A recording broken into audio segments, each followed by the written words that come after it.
നമ്മുടെ എല്ലാവരുടെയും ഹിസ്റ്ററി ബുക്സിലൊക്കെ ഉള്ള ഉള്ള സ്റ്റോറീസിനെക്കാട്ടും ഏറെക്കുറെ ആഹ്, കഥകളും ഏറെക്കുറെ കുറെ കാര്യങ്ങൾ എക്സ്പീരിയൻസ് ചെയ്ത ആളാണ് നമ്മുടെ കൂടെ. ഇതാണ് ബ്രഹ്മശ്രീ ടി.എൻ. നീലകണ്ഠൻ ഇളയത്. മുത്തശ്ശനാണ് എൻ്റെ ഹസ്ബൻഡിൻ്റെ മുത്തശ്ശൻ. എൻ്റെ മോൻ അലാറിക്കിൻ്റെ ബിഗ് മുത്തശ്ശൻ. അപ്പം ഞാനൊരിക്കലും എൻ്റെ സ്വന്തം മുത്തശ്ശനായിട്ട് ഒരിക്കലും ഇങ്ങനെ സംസാരിക്കാൻ ഒരു എക്സ്പീരിയൻസ് ഒരു അവസരം കിട്ടിയിട്ടില്ല.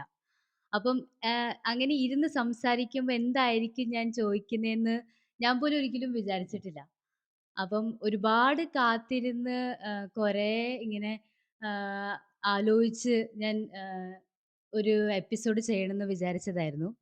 അപ്പം welcome to the Vidya show മുത്തശ്ശ. Yes, yes, welcome. അപ്പം Mhm. അധികമൊന്നുമില്ല. കുറച്ച് സിമ്പിൾ കാര്യങ്ങള്. ഇപ്പം മുത്തശ്ശന് ഒരുപാട് എക്സ്പീരിയൻസ് ഉണ്ട്. ഞങ്ങളെക്കാളും ഞങ്ങക്ക് പഠിച്ച് മനസ്സിലാക്കാൻ പറ്റുന്നേക്കാളും കൂടുതല് കാര്യങ്ങള് മുത്തശ്ശൻ എക്സ്പീരിയൻസ് ചെയ്തിട്ടുണ്ട്. അപ്പം അതിന്ന് ഞങ്ങക്ക് പഠിക്കാൻ പറ്റുന്ന കുറച്ച് കാര്യങ്ങള്. അപ്പം ആദ്യത്തെ കാര്യം എനിക്ക് ചോദിക്കാനുള്ളതെന്ന് പറഞ്ഞാ, നമ്മുടെ ഇപ്പം വലിയ മുത്തശ്ശൻ പോയി കഴിഞ്ഞിട്ട് ഓൾമോസ്റ്റ് മോർ ദാൻ 30 ഇയേഴ്സ് ആയിട്ട് മുത്തശ്ശനാണ് the head of the family. അപ്പം ഈ ഒരു ഡ്യൂറേഷനില് മുത്തശ്ശന് ഏറ്റവും പ്രൗഡായിട്ട് തോന്നിയ ഒരു കാര്യം, അല്ലെങ്കിൽ പ്രൗഡായിട്ട് തോന്നിയ ഒരു മൊമെന്റ് എന്തായിരുന്നു? അത് ഒരു ആമുഖമായിട്ട് പറയുകയാണെങ്കിൽ എനിക്ക് വളരെ പ്രൗഡായിട്ട് തോന്നുന്നത് ഇന്ന് എൻ്റെ ഒരു കൊച്ചുമകൻ എന്ന് പറഞ്ഞാൽ ഗ്രാൻഡ് സണ്ണിൻ്റെ വൈഫ് ഗ്രാൻഡ് സണ്ണിൻ്റെ വൈഫാണ്. അങ്ങനെ ഒരു കുട്ടി എന്നെ ഇവിടെ ഇരുത്തി ഒരു ഇൻ്റർവ്യൂ നടത്തുന്നു എന്ന് പറയുന്നത് അതാണ് എനിക്ക് ഏറ്റവും ഏറ്റവും ഭംഗിയായിട്ട് മനസ്സിൽ വരുന്നത്. കാരണം ഇതുവരെ ഈ കൂട്ടത്തിൽ അങ്ങനെ ഞങ്ങളുടെ ഫാമിലിയിലോ ഞാൻ അറിയുന്ന ഈ ചുറ്റുപാടിലോ എവിടെയും ഇങ്ങനെയൊരു സംഭവം ഉണ്ടായി കണ്ടിട്ടില്ല. My God! ഞാൻ ഒട്ടും ഗ്രാൻഡ് എക്സ്പെക്ട് ചെയ്തില്ല. ചൈൽഡ് നമ്മൾ ഇൻ്റർവ്യൂ ചെയ്ത ഒരു ഒരു ഒരു എപ്പിസോഡ് ഇവിടെ ആദ്യം ഉണ്ടായത് പോലെ എനിക്ക് തോന്നുകയാണ്. കാരണം എനിക്ക് അത്ര സന്തോഷമുള്ള സംഗതിയാണ്. വിദ്യ ഇവിടെ വന്ന് കയറി ഇവിടുത്തെ കുടുംബത്തിന് അംഗമായതാണ് ഏറ്റവും വലിയ സന്തോഷമുള്ള സംഗതി. കാരണം അങ്ങനെയൊന്നും വേറെ അടുത്തെങ്കിലും നമ്മൾ കണ്ടിട്ടില്ല. My God! ഇനി എനിക്ക് വേറെ ക്വെഷൻസ് ചോദിക്കണോന്ന് തന്നെ അറിയില്ല. അതാണ് ഏറ്റവും ഇഷ്ടപ്പെട്ട സംഗതി. My God! I mean I feel so blessed. ഞാൻ ഇതാ. എപ്പളും അമ്മോട് ചോദിക്കും. അമ്മയുടെ അച്ഛൻ എങ്ങനെയായിരുന്നു? ഇപ്പൊ ഉണ്ടായിരുന്നെങ്കിൽ എങ്ങനെയൊക്കെയായിരുന്നു കാര്യങ്ങള്? അപ്പൊ അമ്മ കഥകള് പറയും. അപ്പൊ ഇങ്ങനെ നമ്മൾ ഇമാജിൻ ചെയ്യും. പിന്നെ ജീവനാണെങ്കിലും എപ്പളും മുത്തച്ഛനെ പറ്റി കാര്യങ്ങൾ പറയും. അപ്പം ആ ഒരു കണക്ഷൻ തന്നെത്താൻ ഫീൽ ആയിട്ടുണ്ട്. ശരിയായിട്ടുണ്ട്. വാവ്! അത് വെറുതെ ഫീൽ ആയതല്ല, ആക്ച്വലി ഹാപ്പൻസ്. ഇത്തിരി ലോക പരിചയമുള്ള ഒരു കുട്ടി. ലോകം എന്ന് പറഞ്ഞാൽ ഈ ഈ സൈഡും ഭൂമിയുടെ അങ്ങേ സൈഡുമായിട്ട് പരിചയമുള്ള ഒരാൾ എൻ്റെ ഫാമിലിയിലേക്ക് വന്ന് കയറുക ആദ്യമായിട്ടുള്ള ഒരു സംഭവം. അത് ഞാൻ വളരെ I am proud of it എന്ന് പറയാം. കഴിഞ്ഞ ആഴ്ചയാണ് മുത്തശ്ശന്റെ 90th ബർത്ത് നമ്മൾ Yes. സെലിബ്രേറ്റ് ചെയ്തത്. അപ്പം എപ്പോഴെങ്കിലും ഇങ്ങനെ ടൈം ട്രാവൽ, അതായത് പിന്നിലേക്ക് പോവാൻ ഒരു അവസരം കിട്ടുമായിരുന്നെങ്കിൽ ഏതെങ്കിലും ഒരു ഇപ്പം മുത്തശ്ശന് 25 വയസ്സായ ആ ഒരു പ്രായത്തിൽ അല്ലെങ്കിൽ 30 വയസ്സായ ആ ഒരു ടൈമിലേക്ക് പോകാൻ പറ്റുമായിരുന്നെങ്കിൽ എന്തായിരിക്കും ഏതെങ്കിലും ഒരു കാര്യം മുത്തശ്ശന് ചേഞ്ച് ചെയ്യാൻ ഇപ്പൊ ഇങ്ങനെ തോന്നുന്നുണ്ടോ? ഞാൻ ആ സമയത്ത് എനിക്ക് ഒന്നുകൂടി ആ കാര്യം ചെയ്യണമെങ്കിൽ ഞാൻ ഏതെങ്കിലും രീതിയിൽ മാറ്റിയേനെ ഇല്ലെങ്കിൽ. അത് വളരെ ഒരു വിഷമം പിടിച്ച ചോദ്യമാണ്. കാരണം 20 കൊല്ലം മുമ്പ് എന്ന് ഞാൻ ഉണ്ടായിരുന്ന 20 കൊല്ലം മുമ്പല്ല ഇന്ന് ഇന്ന് രണ്ടാമത് ഇപ്പോഴത്തെ 20 കൊല്ലം. ആ 20 കൊല്ലം മുമ്പ് എങ്ങോട്ട് പോയി കഴിഞ്ഞാൽ അന്ന് വളരെ ഒരു പഴയ സംഗതി പോലെ എനിക്ക് തോന്നുകയാണ്. കാരണം അന്ന് ഒരു മൊബൈൽ ഫോൺ പോലും ഇല്ല. ഒരു മൊബൈൽ ഫോൺ തന്നെ ഈ ഭാഗത്തുണ്ടായി തുടങ്ങിയ 20 കൊല്ലത്തിന് ഇപ്പുറത്താണ്. ഇന്നത്തെ ലൈഫും 20 കൊല്ലം മുമ്പുള്ള ലൈഫും വളരെ വ്യത്യാസമുണ്ട്. ഒരു കുട്ടി സ്കൂളിൽ പോകുന്നതാണെങ്കിൽ ആ കുട്ടി പോകുന്നതിനെ പറ്റി അന്ന് നമുക്ക് ഇമാജിൻ ചെയ്യാൻ പറ്റില്ല. വെളിയുള്ള രാജ്യങ്ങളിൽ കുട്ടികൾ പോകുന്ന പോലെ തന്നെയാണ് ഇപ്പോൾ ഇന്ന് ഇവിടെ കുട്ടികൾ പോകുന്നത്. അപ്പോൾ അങ്ങോട്ട് പോകുന്നതിനെ പറ്റി നമ്മൾ ഒരിക്കലും ചിന്തിച്ചിട്ട് കാര്യമില്ല. കടന്നുപോയ സ്ഥലങ്ങളിൽ കടന്നുപോയി. Past is past. ഇനി നമ്മൾ എപ്പോഴും നോക്കേണ്ടത് ഫസ്റ്റ് പോയി you aim for better future. ഫ്യൂച്ചറാണ് നമുക്ക് കാര്യമായിട്ടുള്ളത്. മറ്റേത് നഷ്ടപ്പെട്ടു പോയ കാലമാണ്. അത് ഇന്നത്തെ കാലത്തിനെ കെട്ടിപ്പടുക്കുന്നതിനുള്ള ഒരു വഴിയായിട്ട് കണക്കാക്കിയാൽ മതി. That is only a way. ഇതും ഫൈനലല്ല. ഇനി ഇവിടുന്ന് പോകാം. ഇനിയും നമ്മൾ മുന്നോട്ട് പോകും. അപ്പോൾ അതുകൊണ്ട് പഴയ കാലത്തേക്ക് നമ്മൾ തിരിച്ചു പോയിട്ട് എങ്ങനെയായിരിക്കും എന്ന് വിചാരിച്ചാൽ 20 കൊല്ലം മുമ്പ് ഞാൻ ഒരു വീഡിയോ കാണുന്നെന്ന് പറയുമോ, ഒരു മൊബൈലിലൂടെ സംസാരിക്കുമെന്ന് പറയുമോ, അല്ല ഇന്നത്തെ പോലത്തെ ഒരു കല്യാണം അന്ന് കാണുക ഒന്നും അല്ല. അന്നത്തെ കല്യാണം ഇത്രയൊന്നുമില്ല. ഇത് നവതി ആഘോഷിച്ച് നിങ്ങൾ കണ്ടു. നവതി ആഘോഷിച്ച് പോയി ഒരു വീടിൻ്റെ മുറ്റത്ത് ഒരു കല്യാണത്തിനേക്കാളും ഭംഗിയായിട്ട് അലങ്കരിച്ച് വന്ന് ഏതാണ്ട് 1.5 മണിക്കൂർ കൊണ്ട് 20-25 പേര് സംസാരിച്ച് 600 പേർക്ക് ആഹാരം കൊടുത്ത് 2.5-3 മണിക്കൂറത്തെ ഒരു കഥകളി നടത്തി. അന്ന് ഇമാജിൻ ചെയ്യാൻ കൂടെ സാധിക്കില്ല 20 കൊല്ലം മുമ്പ്. അതാണ് 20 കൊല്ലം പാസ്റ്റിലേക്ക് പോയിട്ട് കാര്യമില്ല. Past is past. പക്ഷെ നമുക്ക് പണ്ട് പറഞ്ഞതെന്ന് വെച്ചാൽ tomorrow is future is nothing but continuation of past. Modified present. ഇന്ന് നമുക്ക് എന്തെല്ലാം മോഡിഫൈ ചെയ്യാൻ കഴിയുമോ അതെല്ലാം ചെയ്യുകയാണെങ്കിൽ ബെറ്റർ ഫ്യൂച്ചർ ഉണ്ടാകുന്നതാണ്. പുറകോട്ട് പോകുന്നതിനെപ്പറ്റി ചിന്തിക്കുന്നവർ അതിൻ്റെ ആവശ്യമില്ല. ചിന്തിച്ചിട്ട് കാര്യമില്ല. വെറുതെ theoretically there may be matter. പക്ഷേ it is not possible to go back. It's not need also to go back. Don't think of going back. Going forward is our motto. Can you say what is your opinion? നമ്മളെല്ലാവരും especially ഞാനൊക്കെ ഇങ്ങനെ വിചാരിക്കും ഇപ്പം ഇന്നലെ ഇങ്ങനെ ചെയ്യുമായിരുന്നെങ്കിൽ ഇന്നിങ്ങനെ സംഭവിക്കില്ലായിരുന്നു. എന്നിട്ട് അതിനെപ്പറ്റി കുറെ ആലോചിച്ച് വിഷമിച്ച് ഉള്ള സമയം വേസ്റ്റ് ആവുക ചെയ്യുന്നത്. Wasting of time is the product of such a thought. So true. അടുത്തത് മുത്തശ്ശന്റെ കുറച്ചൊരു പേഴ്സണൽ ക്വസ്റ്റ്യൻ ആണ്.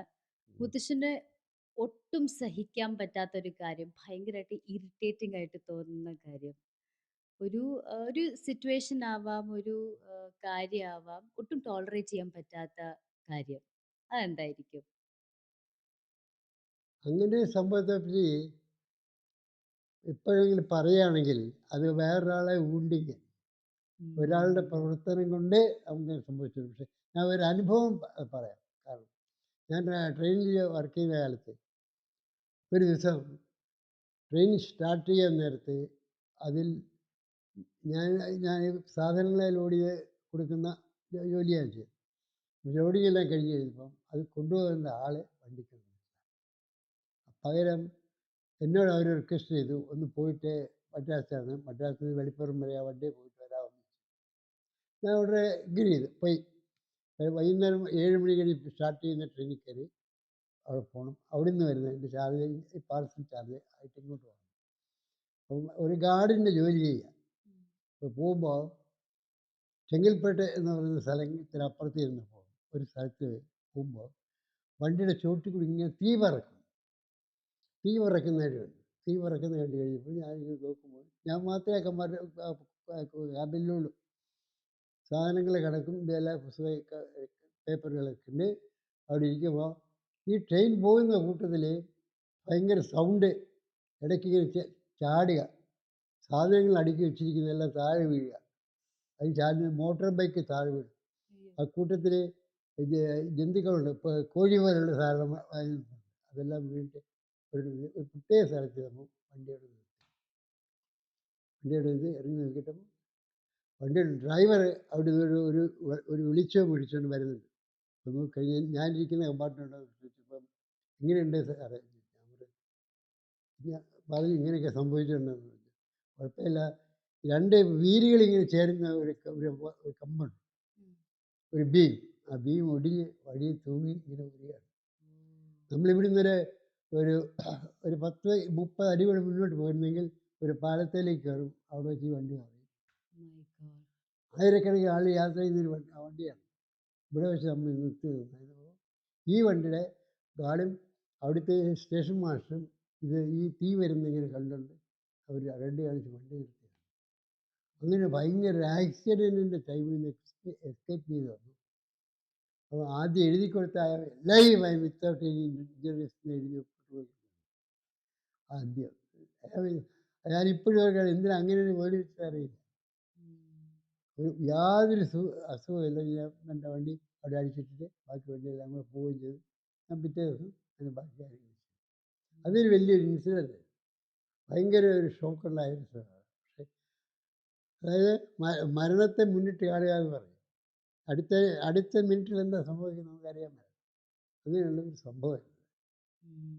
അത് ഒട്ടും പ്രതീക്ഷിക്കാത്ത പ്രതീക്ഷിക്കാത്ത സംഗതി. അത് ദൈവം ചെയ്തതിന് രക്ഷപ്പെട്ടത്. ഇല്ല ഇല്ലെങ്കിൽ ഇനി ഇൻ്റർവ്യൂ ആവശ്യമില്ല. ഞാൻ പറഞ്ഞ പോലെ ഹിസ്റ്ററി ബുക്സിൽ നമുക്ക് വായിച്ച് മനസ്സിലാക്കി എന്താ പറയാ മനസ്സിലാക്കാൻ പറ്റുന്നേക്കാട്ടും കൂടുതൽ സ്റ്റോറീസ് ഉണ്ട് മുത്തശ്ശൻ്റെ അടുത്ത് ഷെയർ ചെയ്യാൻ. 90 കൊല്ലത്തെ കാര്യമില്ല. അപ്പം ഈ എല്ലാ ജനറേഷനും ഒരു സ്പെസിഫിക് ക്വാളിറ്റീസ് ഉണ്ടാവും അല്ലെ? ഇപ്പം ഞങ്ങളുടെ ജനറേഷനും കുറെ കാര്യങ്ങൾ അവരുടെ രീതിയിൽ ചെയ്യുന്നുണ്ടാവും. പക്ഷേ ഇപ്പം ഞങ്ങളുടെ ജനറേഷൻ ചെയ്യുന്ന ഏതെങ്കിലും ഒരു കാര്യം അത് തെറ്റാണ് എന്ന് മുത്തച്ഛന് അറിയാം. അത് തിരുത്താനുള്ള ഒരു അവസരം കിട്ടുവാണെങ്കിൽ ഫസ്റ്റ് ഓഫ് ഓൾ എന്തായിരിക്കും അങ്ങനത്തെ ഒരു കാര്യം? അങ്ങനെ മുത്തച്ഛന് തോന്നിയിട്ടുണ്ടെങ്കിൽ? അങ്ങനെയുള്ള കാര്യങ്ങൾ ഒരുപാടുണ്ടാവും. ഒരു ജനറേഷൻ ശരി എന്ന് തോന്നുന്നത് വേറൊരു ജനറേഷൻ തെറ്റാണെന്ന് തോന്നാം. പണ്ട് നമ്മൾ അതായത് പഴയ കാലത്ത് തെറ്റ് എന്ന് വിചാരിച്ചിരുന്ന് ഇന്ന് കുറേ കാലത്തിനിടയ്ക്ക് അത് തെറ്റല്ല എന്ന് തോന്നിക്കാണും ഇന്ന് തെറ്റല്ല എന്ന് തീരുമാനിച്ചിട്ടുണ്ട്. അങ്ങനെയുള്ള കാര്യങ്ങൾ ഒരുപാടുണ്ടാകും. അത് പറയാൻ പോവുകയാണെങ്കിൽ ആയിരക്കണക്കിന് കേസുകൾ ഉണ്ടാകും. പക്ഷേ അതിൽ ഉദാഹരണമായിട്ട് വേണമെങ്കിൽ ഒന്നോ രണ്ടോ കേസ് പറയാം. ഉദാഹരണം ഒരു സംഗതി പറയാൻ, നമ്മൾ സാധാരണ കുളിച്ച് അമ്പലത്തിൽ പോയി തൊഴുതിട്ട് തിരിച്ച് വരുന്ന ആ ഒരു ചെറിയൊരു പീരീഡ്, ഒരു അരമണിക്കൂർ. ഇവിടെ നമ്മൾ കുളിച്ച് റെഡിയായിട്ട് അമ്പലത്തിൽ പോയി തൊഴുതിട്ട് തിരിച്ച് വീട്ടിൽ വരുന്ന അത്ര സമയം പഴയ കാലത്ത് ചെയ്തുകൊണ്ടിരുന്നതും ഇന്ന് ചെയ്തുകൊണ്ടിരുന്നതും തമ്മിൽ നോക്കുകയാണെങ്കിൽ വളരെ അന്തരമുണ്ട്.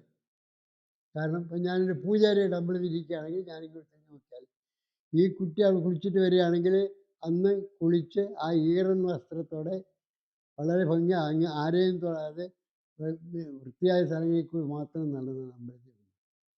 അതിനു മുമ്പ് നോക്കിയാൽ അമ്പലത്തിൻ്റെ അടുത്തുള്ള കുളത്തിൽ കുളിച്ചിട്ട് അവിടെ കയറാവുള്ളൂ എന്ന് പറയും. അവിടെ നിന്ന് വരുന്ന ഡെവലപ്മെൻറ്റ് കുളിച്ചിട്ട് പോകാം എന്ന് പറഞ്ഞു.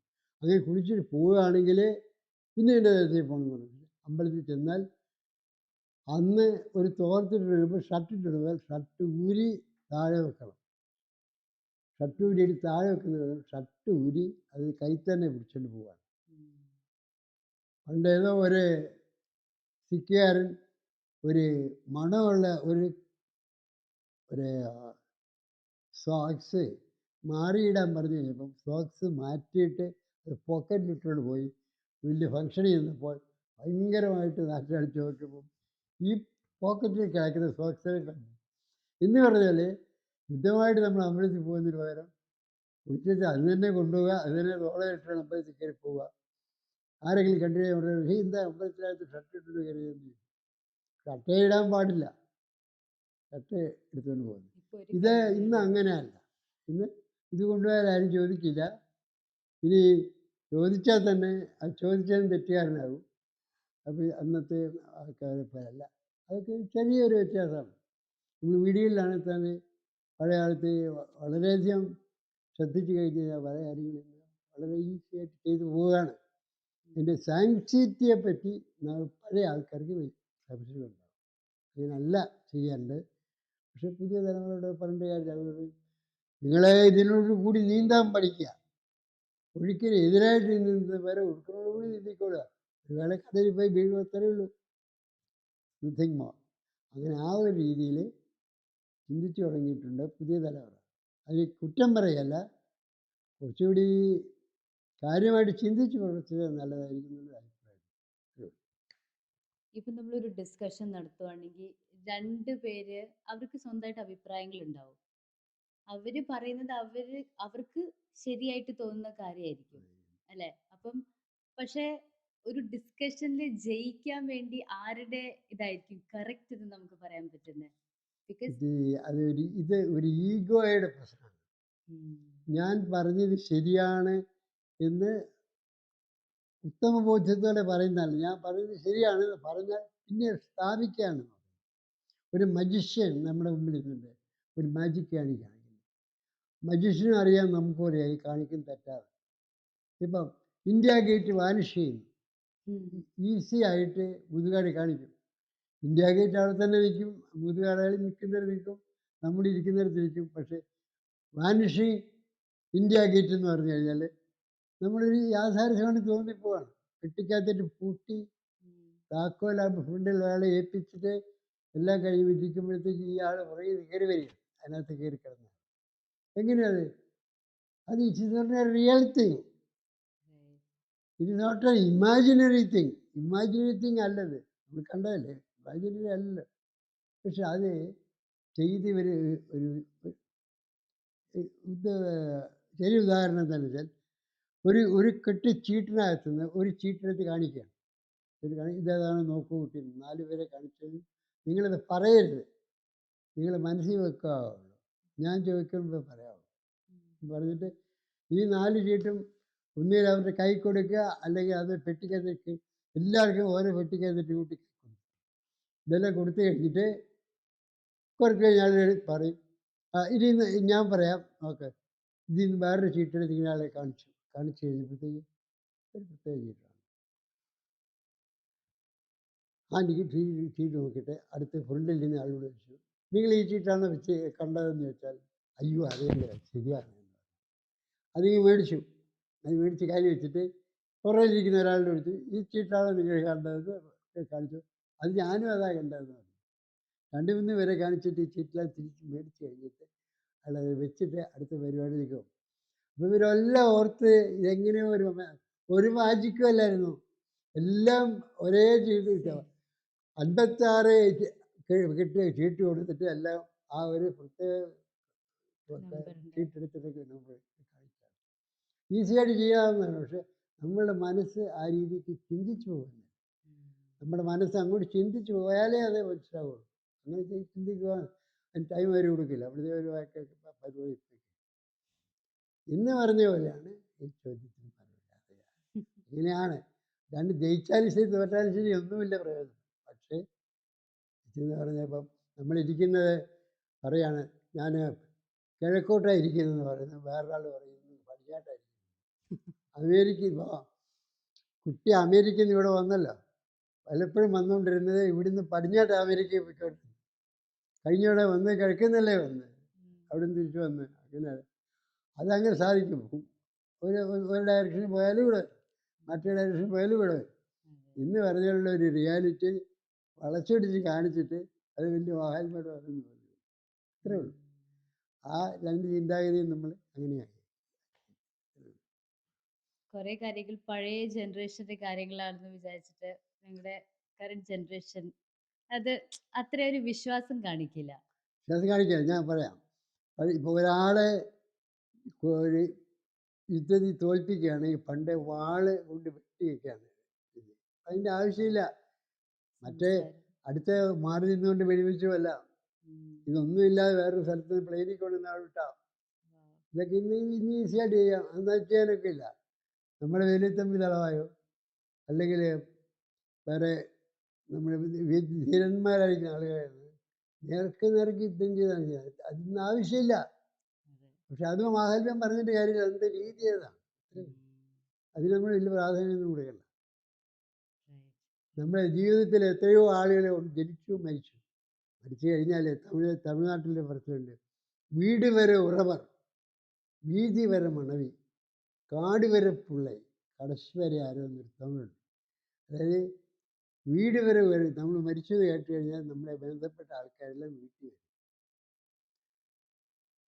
വീതി വരെ മണവി, ഡെഡ് ബോഡി എടുത്തുകൊണ്ട് പോകുമ്പോൾ വഴിയുടെ പടിക്ക വരെ ഗേറ്റ് വരെ വൈഫ് വരും, ഉം. തിരിച്ചു പോകും. കാട് വരെ പുള്ളൈ, കാട്ടിൽ ദഹിപ്പിക്കുന്ന സ്ഥലത്ത് വരെ മക്കളുണ്ടെങ്കിൽ അവർ വരും. അത് ശരി. പിന്നെ നമ്മൾ ആരാ വരുന്നത് ആരും ചിന്തിക്കാറുമില്ല, ആരും വരുന്നത്. ഉം. അതൊക്കെ റിയാലിറ്റീസാണ്. ആ റിയാലിറ്റീസ് നമ്മുടെ മനസ്സ് നമുക്ക് കേൾക്കാൻ കഴിഞ്ഞാൽ നമുക്ക് ഉൾക്കൊള്ളാൻ കഴിഞ്ഞാൽ വിജയിക്കും. ഉം. വിജയിക്കുക എന്ന് പറഞ്ഞാൽ പിന്നെ അത് ഇപ്പോൾ 90 കൊല്ലം ജീവിച്ചു ഞാൻ ഒരു 10 കൊല്ലം കൂടി ചെയ്താൽ എല്ലാവരും പറയും 100 വർഷം ജീവിച്ചു. അതിൽ പിന്നെ കാണുന്ന ആളുകൾ പറയും 100 വർഷമായപ്പോഴും രക്ഷപ്പെട്ടല്ലോ എന്ന് അങ്ങനെ പറയും. അതുകൊണ്ട് അതിലൊന്നും കാര്യമില്ല. 50 വയസ്സിൽ മരിച്ചാലും 60 വയസ്സിൽ മരിച്ചാലും 100 വയസ്സ് മരിച്ചാലും എല്ലാം റിയാലിറ്റിയാണ്. Reality by we have to face. വേറെ ഒന്നും ചെയ്യാനില്ല. അതേ ഉള്ളൂ. നമ്മുടെ ഈ ഹിന്ദുയിസം എന്നൊക്കെ പറയുമ്പം ഇന്ത്യയിൽ ഒരുപാട് ഫോളോവേഴ്സും ഒരുപാട് ഇങ്ങനെ വിശ്വസിക്കുന്ന ആൾക്കാരുണ്ട്. ഇപ്പൊ കഴിഞ്ഞ കുറച്ച് വർഷങ്ങളായിട്ട് ഇപ്പൊ വെസ്റ്റേൺ കൺട്രീസും നാട്ടിലെ ആൾക്കാരും ഹിന്ദുയിസം, ആയുർവേദ, യോഗ എന്നൊക്കെ ഭയങ്കര ഒരു ഇൻട്രസ്റ്റ് ആയിട്ട് ഇങ്ങോട്ട് വരുന്നുണ്ട്. ഒരു ആശ്രമത്തിൽ പോയി താമസിക്കുന്നുണ്ട്. ഇപ്പൊ ഇസ്കോൺ ടെമ്പിൾ അതിലും ഭയങ്കര വിശ്വാസം വന്നിട്ടുണ്ട്. അപ്പം മുത്തശ്ശന് എന്താ തോന്നുന്നത്? എന്തായിരിക്കും അങ്ങനെ ഒരു റീസൺ? എന്തെങ്കിലും ഇപ്പം ബാക്കി മതങ്ങളില് ഇല്ലാത്ത കാര്യം ഹിന്ദുയിസം അതായത് ഇതില് കിട്ടുന്നുണ്ടോ? അതോ എന്തുകൊണ്ടായിരിക്കും ശരിക്കും ആ ഒരു എക്സ്പ്ലോർ ഞാൻ ചെയ്യുന്നത്? ആദ്യം പറഞ്ഞ പോലെയാണ്. ഇതൊരു ലോകം. ഈ ലോകത്തിൽ ഇങ്ങനെ ചുറ്റിപ്പറ്റി ഇങ്ങനെ നമ്മൾ പല ആളുകളും താമസിക്കുന്നുണ്ട്. പല ആളുകളും പല വിശ്വാസങ്ങളെ കയ്യിൽ വെച്ചുകൊണ്ടായിരിക്കും. ആ വിശ്വാസം തെറ്റാണെന്ന് പറയാനുള്ള അധികാരമോ തെറ്റാണെന്ന് പറയേണ്ട ആവശ്യമോ ആർക്കും ഇല്ല. തെറ്റാണ് എന്ന് സ്ഥാപിച്ചുകൊണ്ട് ഒന്നും നേടാനില്ല. അയാൾ ചെയ്യുന്നതിന് തെറ്റാണെന്ന് വേറൊരാൾ സ്ഥാപിക്കും. ഒരു വിഷ സർക്കിളാണ്. നമ്മൾ ഇന്ത്യക്ക് നിൽക്കുമ്പോൾ ഹിന്ദുയിസം, ഇതേ ആളുകൾ വെളിയിൽ പോയിക്കൊണ്ടിരിക്കുന്ന രീതി പണ്ടില്ലായിരുന്നു. പണ്ട് അങ്ങോട്ട് പോയി കണ്ടിട്ടില്ല. നമ്മളിപ്പോൾ ആൻഡമാനിലിപ്പോൾ എന്നോട് ചോദിച്ചാൽ ആൻഡമാനിൽ എന്താ ഉള്ളത് എനിക്ക് കണ്ടറിയാം. ആൻഡമാനിലുള്ളവർ എന്താണെന്ന് നമുക്കറിയില്ല. പക്ഷേ ആൻഡമാനിൽ 10 തവണ പോയി വന്നാൽ അതറിയാം. അമേരിക്കയിൽ 10 തവണ പോയിട്ട് വന്നവർക്ക് അവർക്കറിയാം. ഞാൻ ന്യൂ ജേഴ്സിയും പിന്നെ സ്ഥലത്തിൻ്റെ പേരാണ് അരിസോന. അരിസോണ. എന്താ വ്യത്യാസം പറഞ്ഞാലൊന്നും നമുക്ക് മനസ്സിലാവില്ല. ഇപ്പോൾ സഞ്ചാരം എന്ന് പറയുന്ന സീരിയൽ കാണുകയാണെങ്കിൽ എല്ലാ സ്ഥലങ്ങളും നമ്മൾ കാണുന്നുണ്ട്, വളരെ കൃത്യമായിട്ട് കാണുന്നുണ്ട്. പക്ഷെ അത് കണ്ടു കാര്യങ്ങൾ മനസ്സിലായി എന്നുള്ളത് നമ്മളെ പോകുന്നില്ലല്ലോ. എന്ന് പറഞ്ഞാൽ ഓരോ മതങ്ങളിലും ആ മതങ്ങളിൽ ഒരു പള്ളിയിൽ പോയി പൈസ ഇട്ടാലും, ഒരു മോസ്കിൽ പോയി പൈസ ഇട്ട് പ്രാർത്ഥിച്ചാലും, ഒരു അമ്പലത്തിൽ പോയി പൈസ ഇട്ട് പ്രാർത്ഥിച്ചാലും ദൈവത്തിനെ പ്രീതിപ്പെടുത്താൻ വേണ്ടി ചെയ്യുന്നൊരു കർമ്മമാണ്. പക്ഷെ ഒരു പൈസ കണ്ട് പ്രീതിപ്പെടുത്തുന്ന ദൈവമാണെങ്കിൽ അതിനധികം ചെയ്യാൻ കഴിയുമെന്ന് എനിക്ക് തോന്നുന്നില്ല. ഒരു മനുഷ്യനും പൈസ കൊടുത്തില്ല, പക്ഷെ നമ്മളെ ആഹാരം കൂടെ കൊടുക്കുന്നുണ്ട്. ഒരാളെ വിളിച്ച് ഇരുത്തി ഇലയിൽ ചോറ് വിളമ്പി കൊടുത്ത് കുറച്ച് കഴിയുമ്പോൾ പറയും മതി മതി മതി മതി. ഈ മതി മതി എന്ന് പറയുന്ന സിസ്റ്റം ദൈവത്തിന് കൊടുത്തിട്ട് നമുക്ക് ആഹാരം കൊടുത്താലേ തൃപ്തിയാവുള്ളൂ. നമ്മൾ ആഹാരം കൊടുക്കുന്ന പായസമൊക്കെ വെച്ച് കൊടുക്കുന്നുണ്ട്. അതുപോലെ മതി എന്ന് പറയുന്ന ഒരു സ്റ്റേജ് എത്തണമെങ്കിൽ ആ ആളിന് പിന്നെ അത് സ്വീകരിക്കാൻ മേലാത്തൊരു ഗതി വേണം. അത് വെളിയിലുള്ളത് കാണുന്നില്ല, നമ്മുടെ ഇവിടെ കാണുന്നില്ല. നമ്മൾ നിവേദ്യങ്ങളൊക്കെ നിവേദിച്ചു കഴിഞ്ഞാൽ ഒരു ദൈവശക്തിക്ക് അത് മതി എന്ന് തോന്നുന്ന രീതിയുള്ളതായിട്ട് നമ്മൾ ധരിക്കുകയാണ്. മറ്റുള്ളവർ അങ്ങനെയല്ല ധരിക്കുന്നത്. അവർ പൈസ ഇട്ടു തൊഴു പോയി, അങ്ങനെയുള്ള രീതിയാണ്. അതൊന്നും വലിയ വ്യത്യാസം. ഇത് പ്രധാന സംഗതി എന്താണെന്ന് വെച്ചാൽ നമുക്കൊരു സംഗതിയെപ്പറ്റി ഒരു അഭിപ്രായം ഉണ്ടാകണമെങ്കിൽ ആദ്യം ആ സംഗതി പഠിക്കണം. പഠിച്ചിട്ട് കഴിഞ്ഞാൽ അത് അസിമിലേറ്റ് ചെയ്യണം. അത് നമ്മൾ പലതവണ ചിന്തിച്ച് അസിമിലേറ്റ് ചെയ്ത് കഴിഞ്ഞിട്ട് അത് റീപ്രൊഡക്റ്റ് ചെയ്ത് വേറെ ആൾ പറഞ്ഞു കൊടുക്കണം. അങ്ങനെ പറയുന്നതാണ് വയസ്സായവരുടെ ജോലി. അത് 90 വയസ്സെന്ന് പറഞ്ഞു. 90 വയസ്സായവൻ്റെ ജോലി നാട്ടിൽ ഈ ഞാൻ അറിയാൻ പാടില്ലാത്ത കാര്യങ്ങൾ പോയി പഠിക്കുക അല്ല, പഠിച്ച കാര്യങ്ങളിൽ കൊള്ളാമെന്ന് മറ്റുള്ളവർക്ക് പറഞ്ഞു കൊടുക്കുക. നിങ്ങളെപ്പോലുള്ള കൊച്ചു കുട്ടികളെ അത് കേട്ട് നല്ലതാണ് ചിന്തിച്ച് അസിമിലേറ്റ് ചെയ്ത് കഴിഞ്ഞ് അത് റീപ്രൊഡക്റ്റ് ചെയ്ത് വേറെ ആക്കും. റീപ്രൊഡ്യൂസ് ചെയ്യുമ്പോഴാണ് മനസ്സിലായി എന്ന് പറഞ്ഞത്. ഒരു സംഗതി പഠിച്ചു എന്ന് പറയണത് അത് തിരിച്ചു പറഞ്ഞാലേ പഠിക്കുള്ളൂ. അത് കേട്ട് കഴിഞ്ഞാൽ കേൾക്കാം, മനസ്സിലാക്കാം. പക്ഷേ പഠിച്ചു എന്ന് പറയുകയാണെങ്കിൽ അത് റീപ്രൊഡ്യൂസ് ചെയ്യാനുള്ള കപ്പാസിറ്റി ഉണ്ടാക്കണം. അതുണ്ടാക്കാനായിട്ട് നിങ്ങൾ തലമുറ നോക്കണം. എന്ത് ചെയ്താലും അത് അസിമിലേറ്റ് ചെയ്ത് അപ്പം ചെയ്യാൻ ഭംഗിയായിട്ട് ചെയ്യാം. അത് മറ്റുള്ളവർ കേട്ട് മനസ്സിലാക്കി കൊടുത്തു കഴിഞ്ഞാൽ അത് എൻ്റെ സേവനമാണ്. എന്നെപ്പോലുള്ള ആളുകൾ അതാണ് ഞാൻ ഈ പുസ്തകം വായിക്കാൻ ഇഷ്ടപ്പെടുന്നില്ല എന്നല്ല പറഞ്ഞത്. പുസ്തകം വായിക്കുന്നത് കൂടുതൽ അറിവുണ്ടായിട്ട് ചെയ്യാൻ വേണ്ടിയിട്ടല്ല. അറിയുന്നത് മറ്റുള്ളവർക്ക് പറഞ്ഞു കൊടുക്കാൻ വേണ്ടിയാണ് ചെയ്യാൻ എന്നുള്ളതാണ് നല്ലത്. അല്ലാതെ പറഞ്ഞു കേട്ടിട്ടുണ്ട്. ആ അതാണ് മുഖ്യമായ സംഗതി. പിന്നെ വേറൊന്നും അതിനകത്ത് പറയാമെന്ന് വെച്ചാൽ എക്സ്പീരിയൻസ് എന്നും ഇതൊക്കെ പറഞ്ഞു കഴിഞ്ഞാൽ അത് പണ്ട് വിവേകാനന്ദ സ്വാമി പറഞ്ഞ പോലെയാണ് തോന്നുന്നത്. Experience is a comb which nature provides to man when he is bald. Complete ബാൾഡായ ഒരുത്തിന് ഒരു ചീപ്പ് സമ്മാനമായിട്ട് കൊടുത്തു കഴിഞ്ഞാൽ ഒന്നും ചെയ്യാനില്ല. Experience is a comb which nature provides to man when he is bald. അങ്ങനെയാണ് വലിയ വലിയ ആളുകൾക്ക് പറഞ്ഞ് നമ്മൾ ഇനി അറ്റത്തുള്ള ആളുകൾ പറഞ്ഞു കഴിഞ്ഞാൽ അനുസരിച്ച് സ്വാമി വിവേകാനന്ദൻ പറഞ്ഞ് നമ്മളെ അംഗീകരിക്കാനായിട്ട് വരികയാണ്. ഇനി ക്വസ്റ്റ്യൻ മോർ?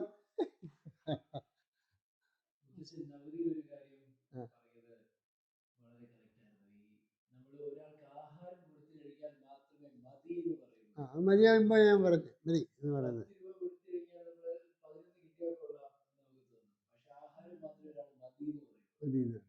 ആഹാരം കൊടുത്ത് അതാണ് ഞാൻ നവതിക്ക് കൊടുത്ത ആഹാരത്തിന് മുഴുവൻ കാശ് ഞാൻ കൊടുത്ത എന്താണെന്ന് വെച്ചാൽ ഞാനത് കൊടുത്തതാണ് ചോറ് കൊടുത്തു എന്ന് ഉറപ്പിക്കാൻ. മതി എന്ന് അത്രയും പേര് മതി എന്ന് പറഞ്ഞു. 600 പേരോട് സംഗതിയെങ്കിൽ 500 പേരെങ്കിലും മതി എന്ന് പറഞ്ഞു. അത്രയും പേര് മതിയെന്ന് വേറൊരു സ്ഥലത്തും പറയും. എൻ്റെ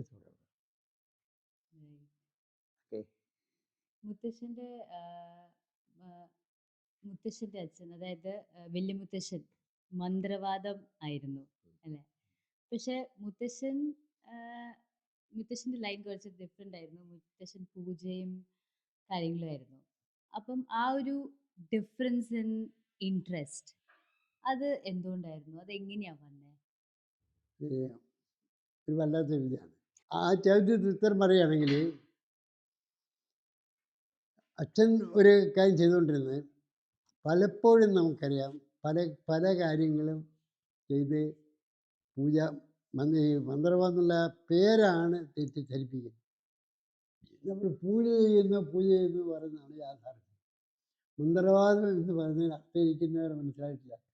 മന്ത്രവാദം എന്ന് പറഞ്ഞാൽ മന്ത്രം നല്ലതാണെന്ന് വാദിക്കുന്ന ആളാണോ അതോ മന്ത്രത്തിനെ വാദത്തിന് വേണ്ടി ഉപയോഗിക്കുന്ന ആളാണോ അതൊന്നും നമുക്ക് പറയാൻ പറ്റില്ല. ആ വാക്ക് വളരെ തെറ്റിയായ അർത്ഥമുള്ള വാക്കാണ്. ആ ഒരാളെ നിൽക്കുന്ന ആളിനെ ചുട്ടുകളയാൻ വേണ്ടി മന്ത്രവാദം നടത്തുന്നു എന്നൊക്കെ പറയുന്നു. അതൊന്നും ശരിയല്ല. അങ്ങനെയല്ല ചെയ്യുന്നത്. ഒരു ദോഷമുണ്ട് എന്നുള്ളത് മനുഷ്യന് മനസ്സിൽ തോന്നിക്കഴിഞ്ഞാൽ ആ ദോഷം അയാളിൽ നിന്ന് മാറണമെങ്കിൽ ആ ചിന്ത മാറണമായിരുന്നു. ആ ചിന്ത മാറുന്നതിനുള്ള ഒരു ചികിത്സയാണ്. ആ ചിന്ത എങ്ങനെ ഇപ്പോൾ നമുക്ക് അമ്പലത്തിലെ ദോഷം കൊണ്ടാണ് ഇത് വരുന്നത്. ഇന്ന കുഴപ്പം വന്നിരിക്കും, അമ്മയ്ക്ക് തലവേദന വന്നത് ഇന്നതുകൊണ്ടാണ് എന്ന് പറഞ്ഞാൽ അത് ആണോ അല്ലയോ എന്നുള്ളത് നമുക്കറിയില്ല. പക്ഷെ ആ പരിഹാരം ചെയ്ത് കഴിയുമ്പം അത് പോയി കഴിയും. ഇങ്ങനെ വരുന്നത് ഞാൻ നുള്ളി എടുക്കും. ഞാൻ നുള്ളി എടുക്കാമെന്ന് പറഞ്ഞു. ഇങ്ങനെ കൈകൊണ്ട് നുള്ളി തലവേദന എടുക്കുന്ന ആൾക്കാർ അതെങ്ങനെ എടുക്കാൻ പറ്റും? അതാ മനസ്സിൻ്റെ ഒരു സ്റ്റാറ്റസാണ്. ചില കാര്യങ്ങളെ വേദന നമ്മൾ സഹിക്കും.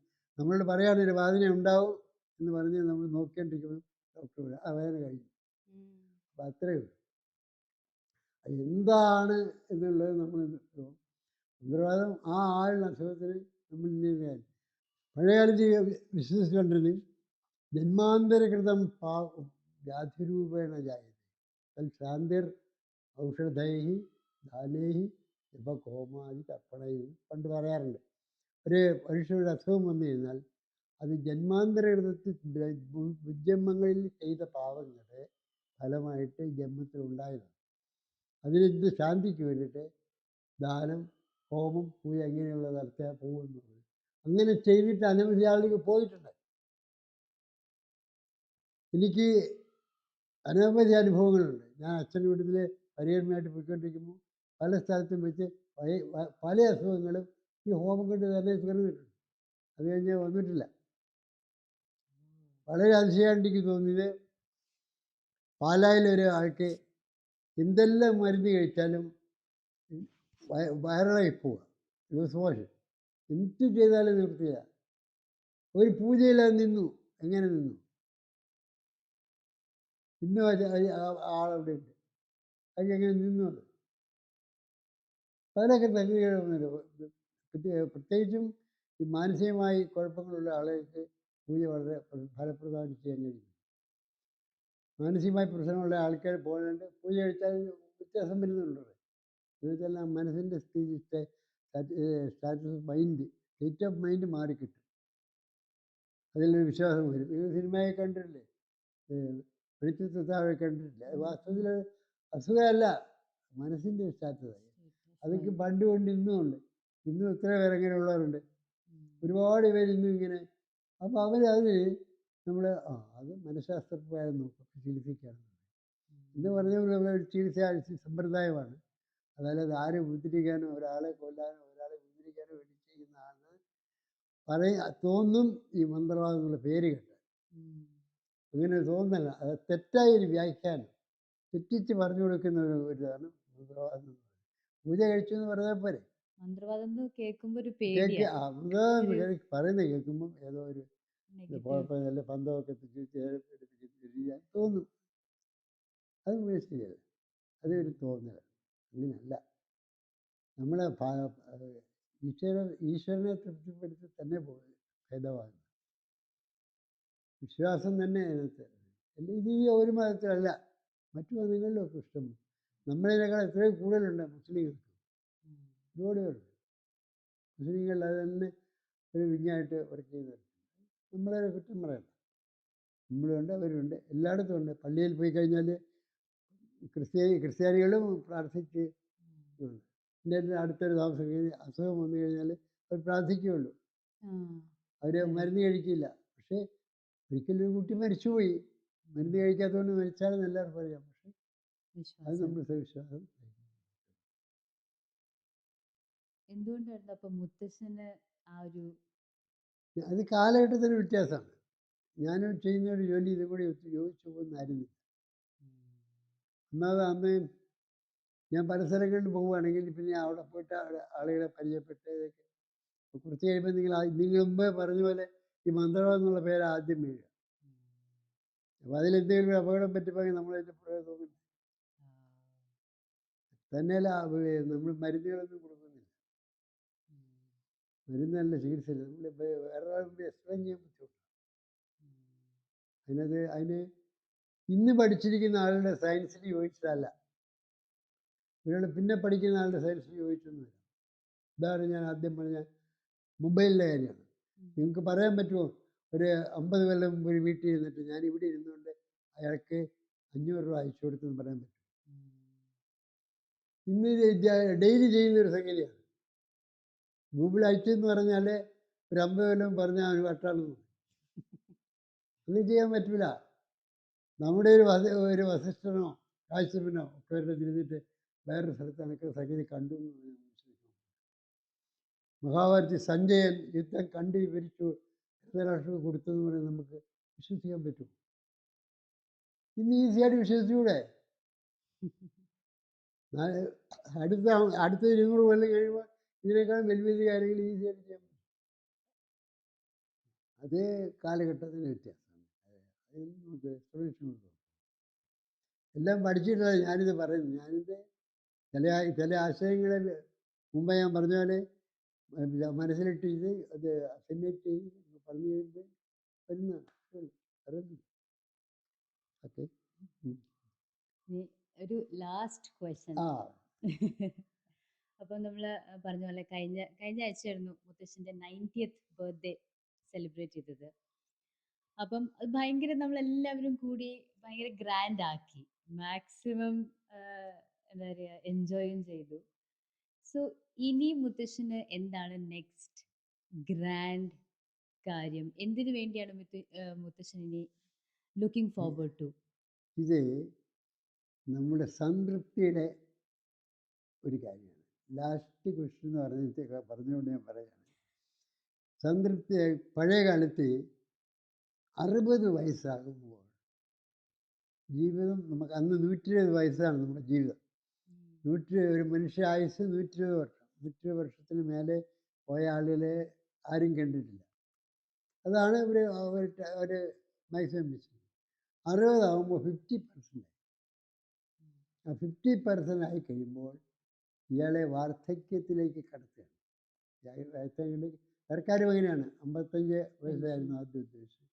ബ്രിട്ടീഷുകാർ 55 എന്ന് പറഞ്ഞപ്പോൾ നമ്മളത് ഉദ്ദേശിച്ചു. ഇന്ത്യയിൽ ആദ്യത്തെ കുറേ ആളുകൾ 56 പറഞ്ഞപ്പോൾ അതും നമ്മൾ സമ്മതിച്ചു. 58 പറഞ്ഞു, അതും കുറേ നാൾ സമ്മതിച്ചു. 60 ഇന്നിപ്പോൾ പറയുന്ന retirement age, central government retirement 60 അതും നമ്മൾ വിശ്വസിക്കുകയാണ്. ഇനി അടുത്ത ഒരാൾ 80 എന്ന് പറഞ്ഞാൽ നമ്മൾ വിശ്വസിക്കും. 80 വയസ്സല്ലേ പണിയെടുക്കുന്നുള്ളൂ.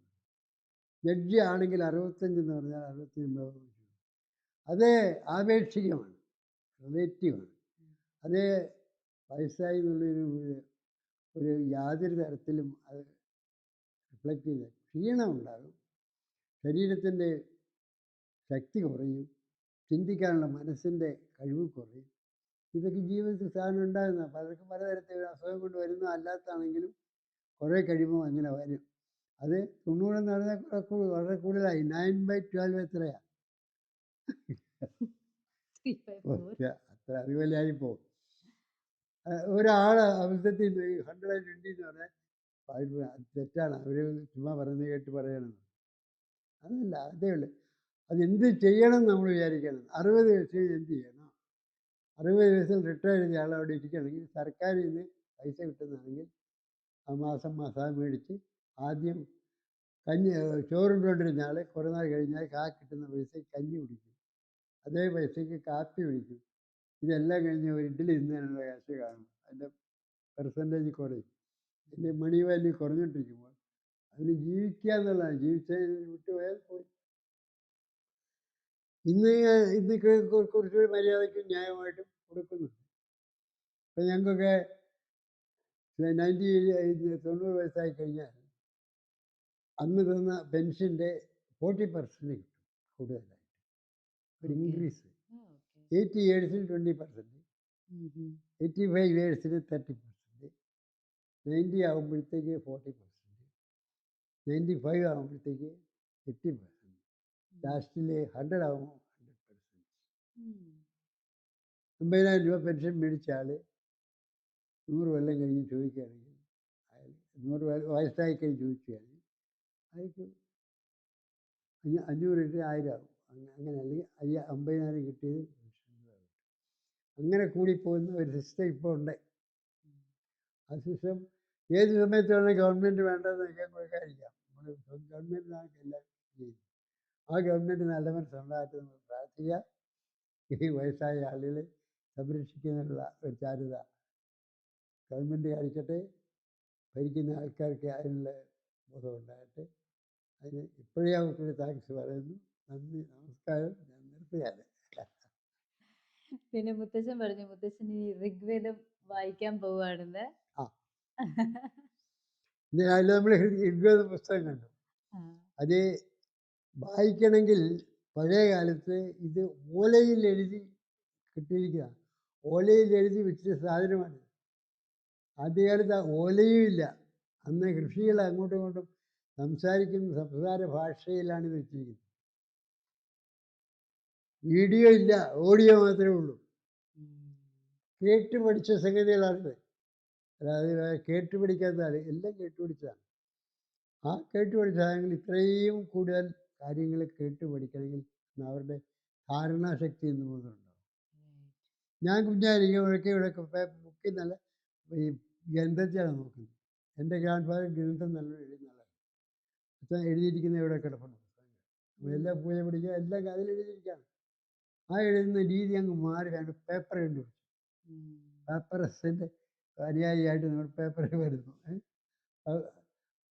പക്ഷേ അന്ന് വളരെ എന്ത് പാടുപെട്ടിട്ടുണ്ടോ ആളുകൾ കാര്യങ്ങൾ മനസ്സിലാക്കാൻ, ഇല്ലേ? ഒരു കല്യാണത്തിന് 250 പേർക്ക് എഴുത്തയക്കണമെങ്കിൽ എഴുതി തന്നെയല്ലേ? കുറച്ച് കഴിയുമ്പോൾ അടിക്കാറായി, എന്നാലും എഴുതണം. ഞാൻ യൂണിയനിലൊക്കെ വർക്ക് ചെയ്യുമ്പോൾ എല്ലാ മീറ്റിങ്ങിൻ്റെയും ഈ സമാജത്തിലുള്ളപ്പോഴൊക്കെ കാർഡ് എഴുതി അയക്കുകയാണ് ചെയ്യുന്നത് എപ്പോഴും. 250 കാർഡൊക്കെ അയക്കേണ്ടി വരും ചിലപ്പോൾ. 2-3 ദിവസത്തിന് എഴുതിയാലേ അയക്കാൻ പറ്റും. നമുക്കത് കമ്മ്യൂണിക്കേഷൻ അന്ന് അങ്ങനെയാണ് ചെയ്തത്. അതിൽ ഒരു കാര്യമൊന്നുമില്ല. ഇനി എന്താ ചെയ്യേണ്ടതെന്ന് അങ്ങനെ തീരുമാനിക്കാനൊന്നുമില്ല. വരുന്നത് ചെയ്യുക, സുഖമായിട്ട് ജീവിക്കാൻ പറ്റുക, അസുഖമില്ലാതിരിക്കുക. ഞാൻ ഇവിടെ നവതിക്ക് ആശംസ നേർന്നവരൊക്കെ പറഞ്ഞു, നിങ്ങളെ ആരോഗ്യത്തിന് വേണ്ടി പ്രാർത്ഥിച്ചോളൂ, ആയുസ്സിന് വേണ്ടി നിങ്ങൾ പ്രാർത്ഥിക്കണ്ട, അത് ദൈവം തരുന്നതാണ്. അത് ആ ആയുസ് നമ്മൾ ഉള്ളിടത്തോളം കാലം ആരോഗ്യമുണ്ടെങ്കിൽ ഇരിക്കുന്നതിന് എഴുന്നേറ്റ് മാറാൻ പറ്റും. ആരോഗ്യത്തിന് പ്രാധാന്യം കൊടുക്കുക. ജീവിക്കുന്ന ആളുകളും അവരുടെ ആരോഗ്യത്തിന് കാര്യമായിട്ട് നോക്കണം. അല്ലാതെ ഞാൻ ഇന്ന് രാവിലെ ഒരു ചായ മാത്രമേ കുടിച്ചുള്ളൂ ഇന്നത്തെ ഒരു ദിവസം. ഞാൻ വെറുതെ അങ്ങനെ വെറുതെ കുടിച്ചിട്ട് വലിയ കാര്യമില്ല. ശരീരം നോക്കണം. ശരീരം ആദ്യം ശരീരം ആദ്യം ചെയ്യണം. ശരീരം ഇല്ലാതെ ഒന്നും ചെയ്യാൻ പറ്റില്ല. ശരീരത്തെ രക്ഷിക്കുക, പഠിക്കുക, ആത്മാവിനെ രക്ഷിക്കുക, അറിവായി കഴിഞ്ഞാൽ അത് മറ്റുള്ളവർ പകർന്നു കൊടുക്കുക, സുഖമായിട്ട് ഒരു മരണത്തെ ഫേസ് ചെയ്യാനുള്ള ശക്തി ഉണ്ടാക്കുക. ഇതാണ് പറയാൻ. താങ്ക് യു സോ മച്ച് മുത്തശ്ശ. Thank you. ഞാൻ പറഞ്ഞ പോലെ ഒരുപാട് ഇങ്ങനെ ചോദിക്കണോ വേണ്ടയോ, മുത്തശ്ശനോട് ഇന്റർവ്യൂ എടുക്കണമെന്ന് പറയുമ്പോൾ മുത്തശ്ശൻ എങ്ങനെ റിയാക്ട് ചെയ്യും. അപ്പൊ അമ്മ പറഞ്ഞു ചോദിച്ചോ, മുത്തശ്ശന് സന്തോഷാവും എന്നൊക്കെ പറഞ്ഞിട്ടാണ് എനിക്ക് ആ ഒരു പുഷ് കിട്ടിയത്. അപ്പൊ ഇന്ന് ഭയങ്കരമായിട്ട് ഞാൻ ഹാപ്പിയായി. ഇങ്ങനെ ലൈക്ക് ഇവിടെ വീട്ടിലിരുന്ന് സംസാരിക്കുന്ന പോലെ തന്നെയാ തോന്നിയത്. അപ്പൊ താങ്ക് യു സോ മച്ച്. ശരി ശരി ശരി.